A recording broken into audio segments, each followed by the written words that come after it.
163 साल पुरानी परंपरा में राहुल का 756 नंबर वाला दाव कैसे आइए इस रिपोर्ट में आपको बताते हैं। 163 साल पहले जब पहली भारतीय रेल पटरी पर दौड़ी थी, तब से कुली रेलवे का अहम हिस्सा है।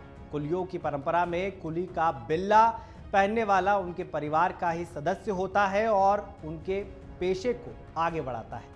राहुल गांधी ने जब गुरुवार की सुबह आनंद विहार रेलवे स्टेशन पर 756 नंबर वाला कुली बिल्ला पहना, तो वो कुलियों की उस परंपरा के अहम हिस्सा भी बन गया जो कि बीते 150 साल से चली आ रही है। अहम हिस्सा बन गया है, ये एक परंपरा है। फिलहाल राहुल गांधी की कुलियों से मुलाकात के बाद सियासी गलियारों में चर्चा इस बात की हो रही है कि अब राहुल गांधी किस समुदाय से मिलने वाले हैं।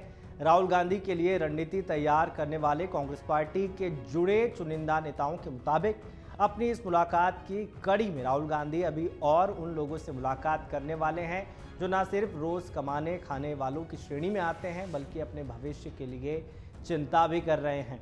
हालांकि राहुल गांधी ने गुरुवार को कुलियों से मुलाकात कर 756 नंबर का बिल्ला लगाकर रेलवे स्टेशन पर सामान भी उठाया। करीब 9 साल पहले राहुल गांधी ने फरवरी के महीने में चुनावी घोषणा पत्र पर मंथन करने के लिए नई दिल्ली रेलवे स्टेशन पर कुलियों से मुलाकात की थी। राहुल गांधी ने गुरुवार को एक बार फिर से रोज कमाने खाने वालों की श्रेणी में आने वाले कुलियों से मुलाकात कर बड़ी सियासी हलचल पैदा कर दी है। कांग्रेस पार्टी से जुड़े नेताओं का कहना है कि राहुल गांधी से कुलियों ने मुलाकात करने के लिए कहा था, इसलिए राहुल गांधी ने कुलियों से मुलाकात कर उनकी समस्याओं के बारे में जाना। सियासी गलियारों में चर्चा इस बात की हो रही है कि समूचे देश में तकरीबन 80,000 की संख्या वाले कुली समुदाय से मिलकर राहुल गांधी क्या संदेश देना चाह रहे हैं। राजनीतिक विश्लेषक त्रिभुवन नाथ मिश्र कहते हैं, सियासत में संदेश के तौर पर संख्या हमेशा मायने रखती है, लेकिन जिस तरीके से कुलियों की कम संख्या के बावजूद राहुल गांधी ने मुलाकात की, उसका सियासी संदेश देने वाला कैनवास काफ़ी बड़ा है। मिश्रा कहते हैं कि दरअसल राहुल गांधी ने उस समुदाय से मुलाकात करने का सिलसिला शुरू कर रखा है जो संख्या बल में भले ही कम हो, लेकिन रोज कमाने खाने वालों की फहरिस्त में उनकी संख्या करोड़ों में आ जाती है। कुलियों से मुलाकात कर राहुल गांधी ने इसी तरीके का संदेश उसे पूरे समुदाय को दिया है जो रोज कमाते खाते हैं और इसी श्रेणी में आते हैं। इसमें कुली शामिल है। राजनीतिक जानकारों के मुताबिक 11 फरवरी 2014 में भी राहुल गांधी ने नई दिल्ली स्टेशन पर जाकर कुलियों से मुलाकात की थी। उस मुलाकात के दौरान कुली संघ के तत्कालीन नेता सोनू यादव कहते हैं कि राहुल गांधी और केंद्र के मंत्री अजय माकन ने मुलाकात के दौरान उनकी समस्याओं के बारे में जाना भी था और उनसे अपनी सरकार के जारी किए जाने वाले घोषणा पत्र पर चर्चा भी की थी।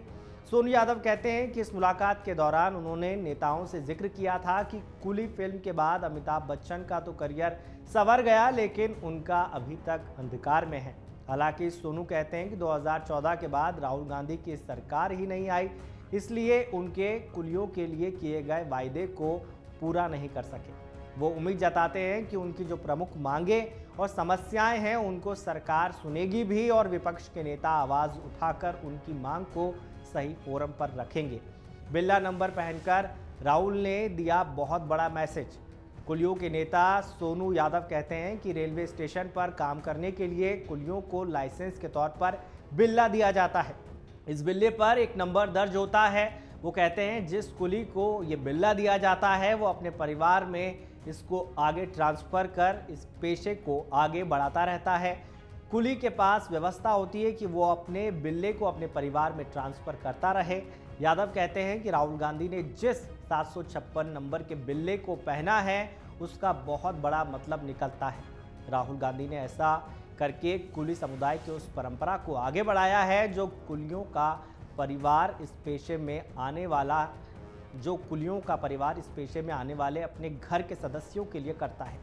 कांग्रेस पार्टी के प्रवक्ता पीएल पुनिया कहते हैं, राहुल गांधी के लिए देश का हर व्यक्ति परिवार की तरह ही है। यही वजह है कि वो उस हर तबके से मिल रहे हैं जिनको सबसे ज़्यादा न सिर्फ मदद की दरकार है बल्कि उसकी आवाज़ उठाने वाला भी कोई नहीं है। All India Railwaymen's Federation के महासचिव शिव गोपाल मिश्र कहते हैं कि कुलियों की समस्याएं तो बहुत है, अगर सही मायने में उनकी समस्याओं को दूर करने की नीयत सरकारों और जिम्मेदारों की हो तो देश के तकरीबन 80,000 से ज़्यादा कुलियों का जीवन यापन बहुत सुखद हो सकता है। शिव गोपाल आगे कहते हैं, कुलियों के शुरुआती दौर से मांग रही है कि उनको रेलवे में समायोजित किया जाए। जब लालू यादव रेल मंत्री हुआ करते थे तब ये प्रक्रिया की गई थी, इसकी शुरुआत की गई थी, लेकिन बाद में किन्हीं कारणों से ऐसा संभव नहीं हो पाया। फेडरेशन के महासचिव का मानना है कि अगर सही मायने में ईमानदारी से कुलियों की समस्याओं का समाधान किया जाए या उनकी बेहतरी के लिए बहुत ही मुफीद कदम होगा। अमर उजाला अब आपके टीवी पर भी। अपने स्मार्ट टीवी पर YouTube पर सर्च करें अमर उजाला, चैनल सब्सक्राइब करें और देखें ताजा खबरें, वो भी HD क्वालिटी में। और हाँ, बेल आइकन दबाना ना भूलें ताकि हर खबर हो आपके घर। अमर उजाला, निष्पक्ष, निर्भीक, निरंतर।